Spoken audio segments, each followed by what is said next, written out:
The roaring 20s is blowing up, okay? So, and this is for all of Western civilization. This is for Great Britain. This is for, while the French weren't being very nice to women, neither were the Italians, but we're not getting into that right now.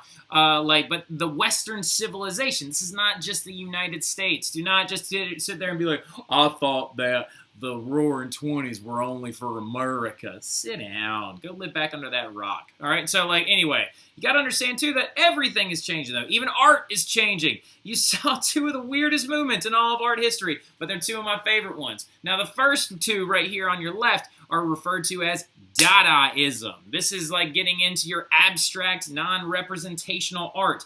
Dadaism, jot this down real quick, is kind of the reaction of art to World War I.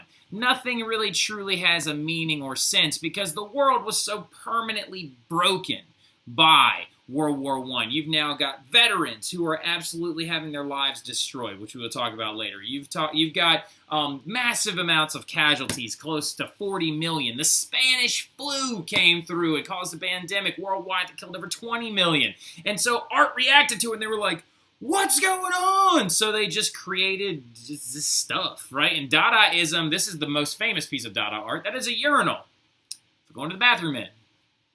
But it's upside down. This is Dada right there. Dadaism is kind of like if I were just to take this football and then just put my phone on call it whale.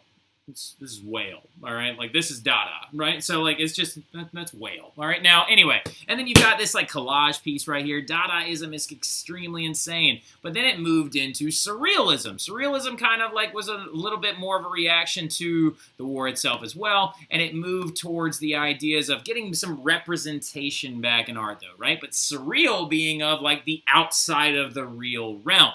Surreal means, beyond the realness. These two pieces are both by the same guy. These are both by Salvador Dali. All right, so Salvador Dali, this one being his most famous one, that is called The Persistence of Memory. All right, Persistence of Memory, trying to show the melting away of time, and he claims that he saw these things in his mind's eye sometimes when he was dreaming, and trying to show how just time's melting away on us, and that the persistence of memory is only fleeting. And for example, you've got all these ants taking over this watch, and this right here, not a horse, that's an eye. Look at the eyelashes right there, and the nose. That's a human face that's draped over that rock. And then this one, as y'all know, that one's in my classroom. I miss so much. All right, so that one's in my classroom. That is Geopoliticus and Child. This one is actually trying to show, because he liked to use a lot of egg representation, this one is trying to show this is the United States emerging from World War I as a global powerhouse. So it's perfectly relates to this whole roaring 20s aspect, right? The consumer economy, the new birth of women, the all the cool stuff happening in the 20s. Wasn't it awesome? Well, so yeah, to an extent, right? I mean, it was good because you know what? People were living better lives. And this is also really quick, a subtle warning. Midway through the flip, okay? You are not going to understand any of this stuff for the final test if you have me muted for any of this stuff. It is very apparent when y'all have me muted because you don't understand how to answer short answer questions and you end up losing a lot of points. So, getting more into it though. Technology is going to make factories much more efficient. This is going to add to this whole roaring 20s aspect. Because where did this roaring 20s aspect come from? Where did all this stuff happen? Why is it that all of a sudden factories start creating more things and more goods at cheaper rates and all this other stuff and all these Boobingtons, right? So, how come they start doing these things? I know, I love you too. Why are they doing this? What was making the consumer economy so much easier to access? A lot of it has to do with the fact that the economies of many nations, not Germany, exploded during the 20s. We know that Germany's economy is not exploding during the 20s due to the fact that the Treaty of Versailles was very, very mean. All right, but we will get into that stuff a little bit later on when we talk about the rise of some of our dictators and things like that. But the assembly line is going to change the way that factories operate. CEOs and business consultants are going to analyze the movement of factory workers to try and figure out ways for them to be structurally placed along the line of a factory to make and create goods at a faster rate without exerting as much effort. This right here, that is an assembly line worker at a car factory installing what looks to be a gas tank. Now, so as you can tell, the assembly line is going to make things more efficient, and it's going to create this consumer economy. It's going to make the fashions cheaper. It's going to make the cinema easier to create. Well, actually, it doesn't really relate to cinema. It's going to make it easier to create radios at a faster pace. Why is my hair just sticking out like that? There it goes. All right, so now it's going to be the thing that provides the possibility. Factories are becoming more efficient.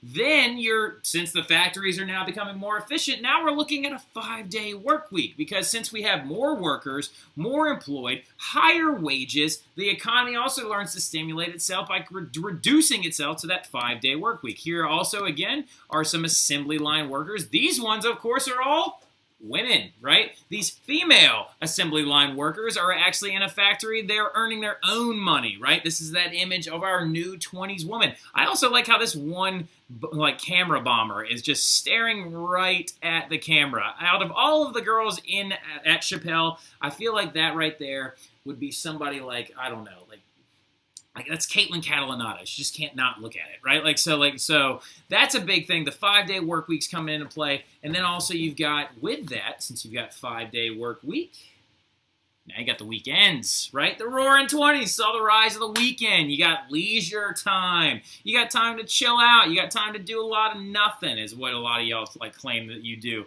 Oh, I sleep until noon. Get up. All right, so anyway, now leisure time including, maybe you're going to commit yourself to a sports team. You're going to go start watching some amateur sports. Right here is going to be some of the rise of amateur football is going to have its roots in the 1920s. And then professional football is going to have its roots as well in the 1920s and the early 1900s. And then you've got these youngins going off to a beach, right? You've got these guys going out on the town. They're going and having a good time on a Saturday night, right? They're going and enjoying that leisure time because factories have become more efficient, which gave us the 5-day work week, which increased this idea that we can go and hang out and stimulate the economy further and keep adding to it, keep purchasing goods, purchasing ideas during this leisure amount of time.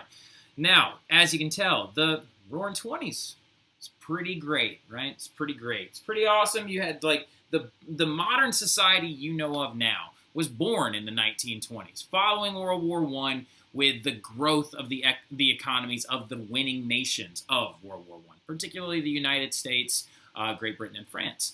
And then you got to understand one other thing, though.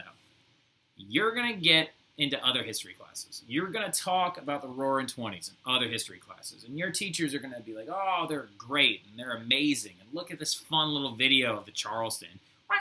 Look how awesome it is. Some of you also need to understand in Western civilizations that the Roaring Twenties were not roaring for everyone. All right, so the Roaring Twenties is a term used to try and kind of create a big blanket statement over the idea that, oh, times were awesome. Times were awesome if you were a part of the national identity of your country. You understand what I'm saying? If you were in the middle class America, the Roaring Twenties were great. Upper class America, Roaring Twenties were great.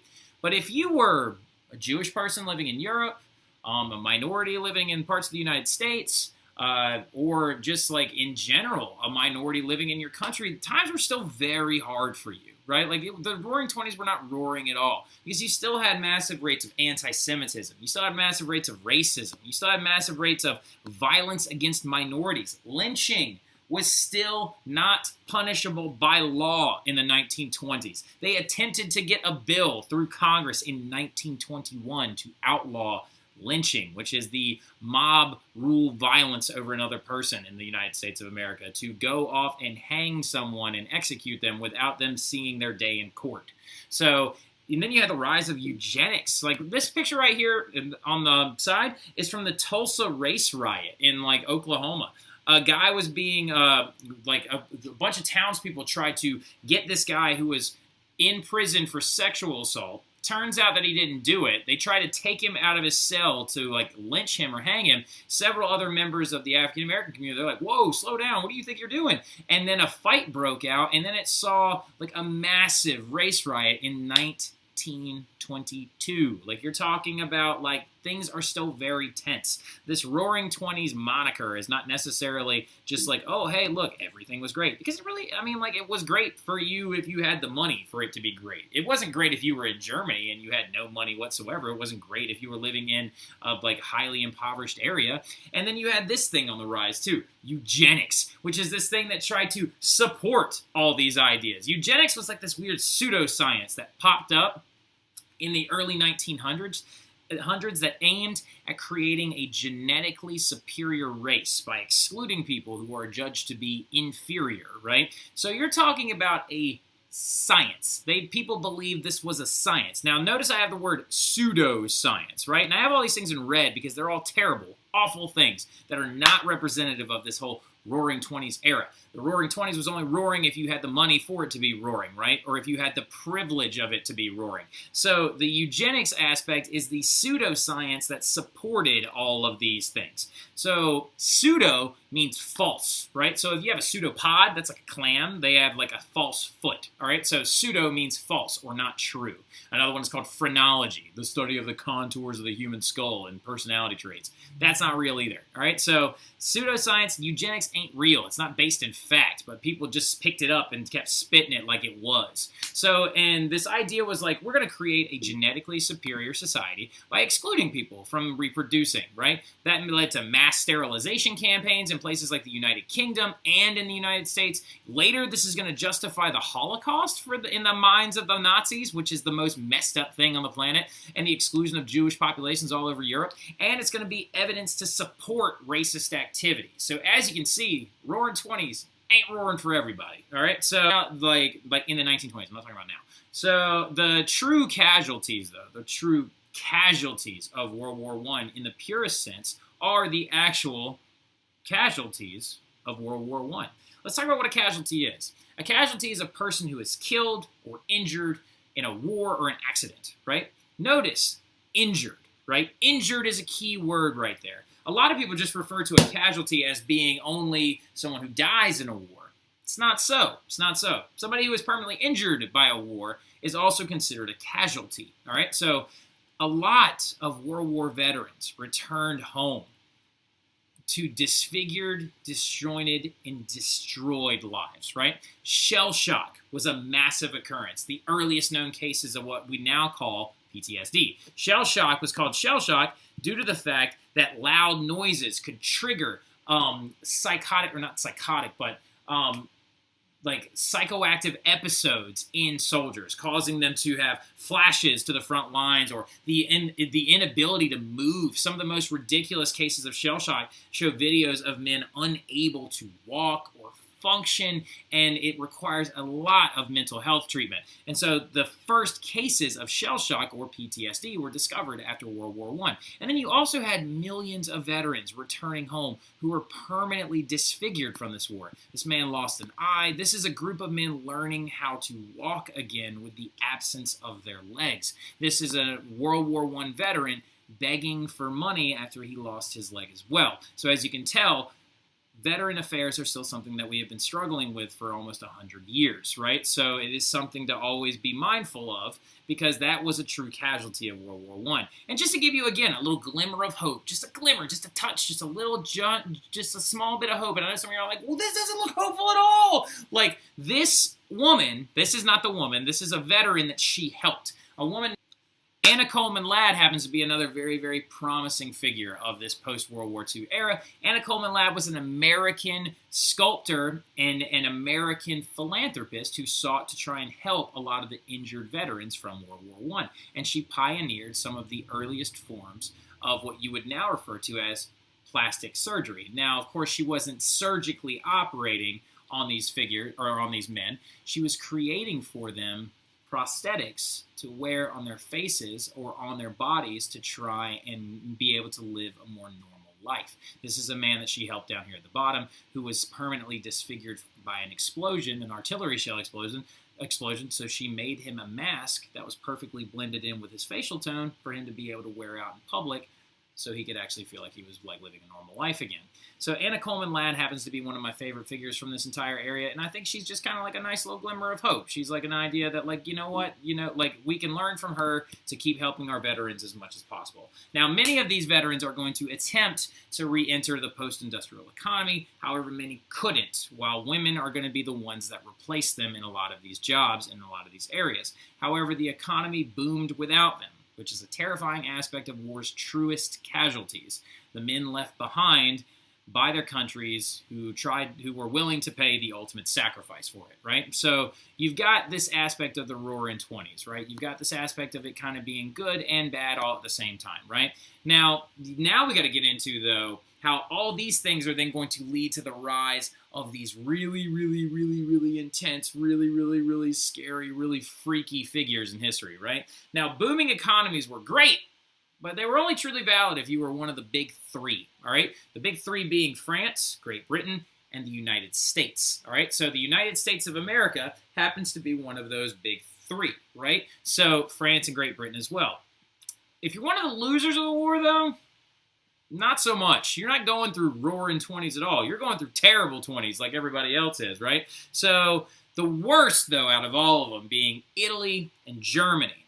Now, Italy was promised territorial gains after World War I. However, they did not receive them in the Treaty of Versailles. And then after World War I, a lot of post-industrial aspects of Italy are going to be shut, and they're going to see the closing of a lot of different economic areas due to things like hyperinflation, high unemployment, failing businesses, fractured masculinity, and savings being destroyed. Now, we're going to get into fractured masculinity a lot more later on, but just to give you a taste of what that is, in places like Italy and Germany, you had hyperinflation at an all-time high, right? Money being basically worthless. Like, look at this right here. This is an Austrian banknote known as a crown. That was their original form of currency. This is a 500,000 banknote for a crown. That's how much their money had inflated. Nobody walks around with $500,000 bills, all right? Like, that's how much their money inflated. Now, think about this for a minute.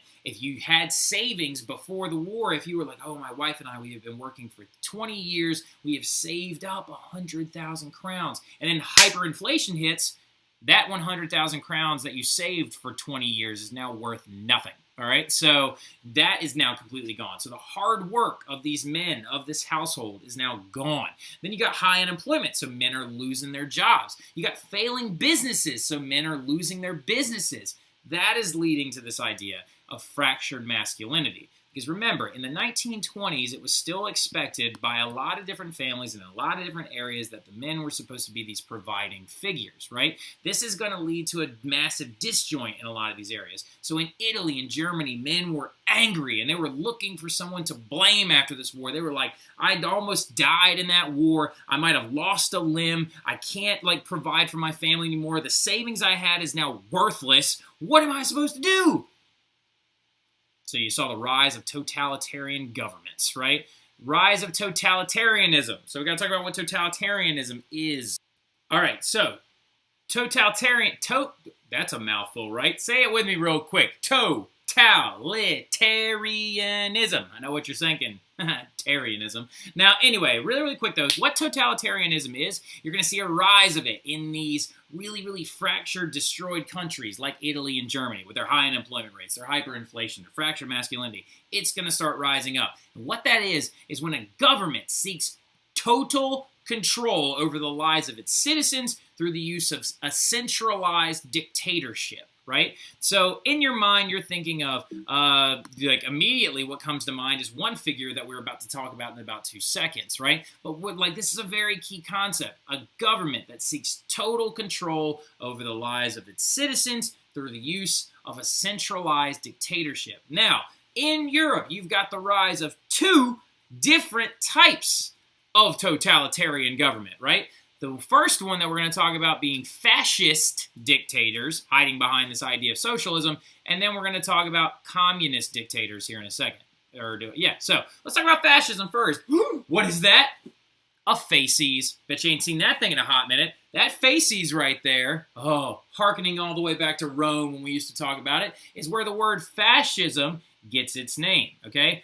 Fascism as in the immediate and obedient control and obedience to the state, right? Fascism, coming from the word fasces of the ancient Roman Empire, is a far-right, ultra-nationalist characterized by forcible suppression of an opposition, okay? It is strict obedience to the state, and it is this idea that anybody who is not with you is against you, and they will be forcibly removed. So it's characterized by violence, ultra-nationalism, to the point of trying to get rid of or push out foreign influence. And the biggest ones that you know of, this one being the one that rose up first, that not a lot of people realize that you will actually be doing a very good project about. You can go ahead and start looking up some information on him before you start doing your project. That is Benito Mussolini, who started the Italian Fascist Party, okay? Benito Mussolini, Benito Mussolini, Benito Mussolini, who is a very important figure from this unit, and he started the Italian Fascist Party. Now, originally started out as a socialist, though. Let's talk about that for real quick. Let's reel it on back in. These fascist dictators a lot of times would hide behind the term socialism, but they're not actually socialists. Like, for example, the word Nazi stands for National Socialist, all right? Not actually a socialist, though. The main reason why they call themselves socialist is because the people they were targeting. They wanted support from working class men. What are working class men usually going to be more apropos to? Socialist ideas, right? So, especially during this time period. Socialism, of course, being the ideas, the welcoming ideas of providing for your community, getting your share, or promising accident insurance and or social welfare programs. So, this was a sense that they used it, the term socialism, when they were actually fascists to take control of their countries. So, as you can tell, Mussolini is also obsessed with bringing about the old Rome, right, being from Italy. So, he even sounds like a piece of pasta. Benito Mussolini. All right, so now, then you've got, like this tool bag, Adolf Hitler, right? Adolf Hitler being your other fascist dictator. Now, Hitler, of course, bringing about the rise of the Nazi Party, his far-right, ultra-nationalist, characterized by forcible suppression of the opposition government known as the National Socialist Party, the Nazi Party. Now, I don't like his face, and I don't like his symbol, so I'm going to cover him up with a rainbow because he's dead, and, like, you know what, take that, nerd. And then also, he's got a little crybaby face, and we're just going to put that over his face because I don't like him, all right? I don't like him, I don't want to look at him, I don't like that symbol, I don't like it, all right? So even though he stole it from the Buddhists, don't even get me started on that. It's actually a Buddhist symbol that he appropriated for his party. All right, anyway, now, then you got communist dictators, okay? Your communist dictator, your big communist dictator being that of Joseph Stalin, all right? So, Joseph Stalin, Josephstalin, Joseph Stalin, all right? So, Joseph Stalin, not his real name. His real name is Losif Dajgashvili, all right? He's actually from Georgia. Not Georgia like Atlanta, Georgia, but Georgia as in Georgia the country in Eastern Europe, all right? So, he's Losif over here, not his real, or that's his real name.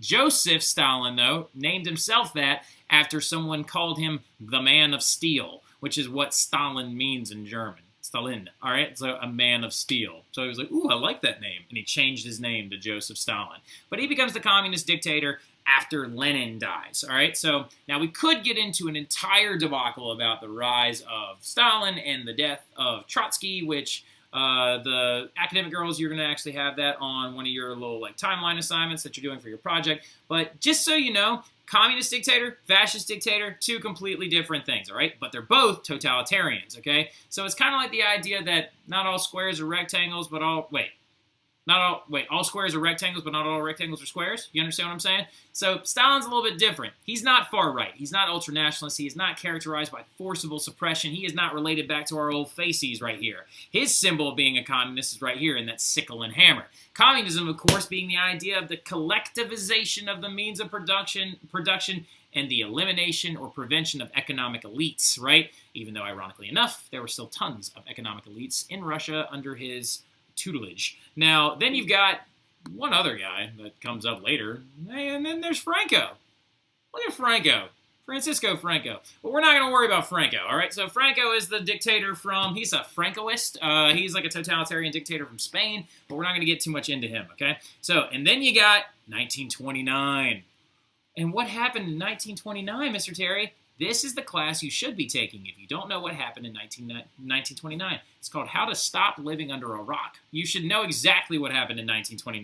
In 1929, the greatest stock market crash of all of history happened in the United States of America on Black Tuesday on October 29th, 1929. So some of y'all immediately are going to be saying to yourself, but Mr. Terry, I thought that only affected America. No. You have to understand that it affected everybody. It affected all of Western civilizations due to the fact, why did this happen? Mainly because of this idea of playing the market. Americans have become obsessed with credit. All right, so what you got to understand what credit is. Credit is borrowing money you don't have. Kind of like a loan, but a little bit different, all right? Credit usually has a much higher interest rate. And you have to understand is that the stock market, emblemized by this stock graph right here, was actually at a very high rate in the 1920s. Because the 1920s were what? They were roaring, right? Since the 1920s are roaring and these middle-class families had all of this credit and they had all this money to spend, they started playing the stock market. When you play the stock market and you invest in the economy goes up. And so when you buy a stock, you're buying a share of a business, okay? The problem was, what happened in October? Skakakaboosh, right? It just comes flying down. Now you owe this money that you just borrowed that has a high interest rate. So where did everybody go? To the bank to withdraw their money. But where was their money? It's gone. All right, so your money is gone because what does a bank do with your money when you give them your money? They spend it on their bills, right? They don't keep money on hand. They use it. So, remember the Medicis? Yeah. If everybody shows up at a bank to withdraw their money all at the same time, the bank will have to shut because it doesn't have the money to provide all of its investors back with their cash. So, let's get back to where I was. All right, so then, remember the Medicis? What happens, though, when you don't have money to give out and these banks are going to deflate and close and crash? Now we're going into the Great Depression. All right, so attached to your Google Classrooms are the large base assignments that you have coming up. You have an essay for honors, a DBQ-style essay, 5-paragraph research paper, and then also my academic girls, y'all have a timeline assignment that will be attached in your assignments portion. It has the due date, the outline, and everything entailed for it. And we will start right here with our next, next flip, when we talk about the effects of the Great Depression and the stock market crash of 1929 on the whole entirety of Western civilization. Okay? So I'll talk to you guys about that soon. Y'all have a good one. I love how y'all are getting into this already, but keep it real, all right? I'll see y'all later.